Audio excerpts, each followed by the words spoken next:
Cette fois-ci, on va continuer avec l'effet tuner qui, on n'aurait pas plutôt le voir comme un effet, mais plutôt comme un outil. C'est un outil, tout est dans le nom, hein, il est vraiment très facile, qui va nous permettre d'afficher et d'analyser à quelle hauteur joue notre instrument, notre synthé, notre instrument externe. Bref, le son qu'on va faire passer à l'intérieur. Donc il va nous permettre d'afficher la hauteur du son et son écart par rapport au demi-ton le plus proche.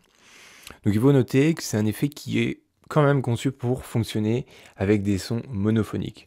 C'est-à-dire que si vous utilisez des sons polyphoniques qui vont avoir plusieurs voix, plusieurs sons avec beaucoup de bruit, vous pourrez avoir des résultats qui seront quand même pas mal incertains. Et puis si vous avez déjà expérimenté la chose, vous avez déjà vu que ouais, c'est quand même vachement compliqué d'analyser avec un son polyphonique tout simplement. Donc on passe sur Ableton, on regarde vite fait rapidement comment il peut fonctionner. Donc là, j'ai mis un synthé. Je suis allé charger un opérateur classique, une onde sinusoïdale. C'est le premier truc que vous aurez en l'ouvrant. Et je suis allé installer le tuner. Donc on peut voir ici, on a nos deux modes d'affichage qu'on va pouvoir sélectionner. Ici, on a un bouton qui nous permet de choisir entre manuel, automatique, ou si on a ce mode d'affichage entre target et straboscopique. On va voir ensemble ce que c'est. Et ici, on va pouvoir choisir soit en Hertz, un affichage en Hertz, ou soit un affichage à l'octave, tout simplement. Et là, on a notre note de référence qui correspondrait aux 440 Hertz, donc un La, si je dis pas de bêtises, Do, Ré, Mi, Fa, Sol, La, voilà, La, et si j'affiche en mode Hertz, 440, parce que du coup, voilà. Bref, les icos le savent, notre note de référence, c'est le La, 440 Hz, mais on peut très bien changer justement cette référence, puisqu'on n'est pas tous accordés sur un La 440 Hz. C'est un autre débat, un autre sujet, et là on va juste regarder un petit peu le tuner, comment il fonctionne. Donc ici on va avoir nos deux modes d'affichage, on va commencer par celui-ci.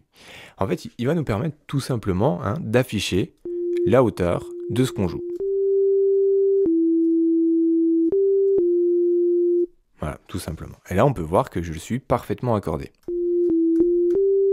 Si je vais désaccorder un petit peu mon instrument, voilà. Donc là, on voit qu'il est plus tout à fait accordé. Logique, là, vous l'aurez compris, vert, c'est accordé, rouge, c'est pas accordé. Mais moi, ce que je voulais vous montrer, c'était plutôt le sens qu'il faut regarder de rotation du cercle. Vous voyez ? Le sens de rotation du cercle nous indique si on est plutôt un demi-ton en dessous ou plutôt un demi-ton au-dessus de la note juste. Voilà, tout simplement. Et ici, on a notre autre type d'affichage.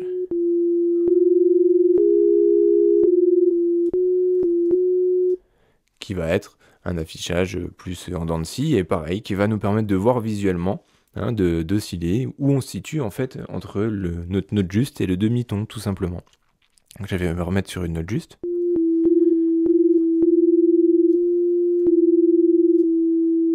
Vous voyez ? On voit là, c'est pile poil sur le trait, donc voilà, ça nous permet de nous situer. Ici, on a le mode automatique. Donc en fait, le mode automatique, il va juste... Vous voyez là, par exemple, mon écran ne bouge pas. Je suis en mode manuel, donc c'est à moi de bouger où je veux aller.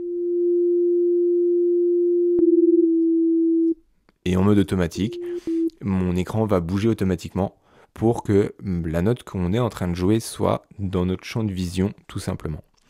Et ici, on va pouvoir alterner entre octave ou hertz. Par exemple, là, on peut voir, c'est noté 0.0 octave. Et là, ça me note 349 hertz. Donc, c'est une indication. Là, voilà, il me dit, tu es à 392 hertz. Voilà, c'est ce qui correspond au sol quand on prend la référence de 440 Hz pour notre La. C'est un petit peu ce que vous avez tous, hein. Si vous faites un accord d'âge classique, c'est ce qu'on va avoir en général.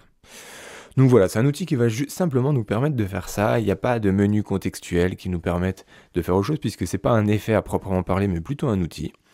Et voilà, tout simplement. Donc on a fait le tour du tuner, on passe à la vidéo suivante.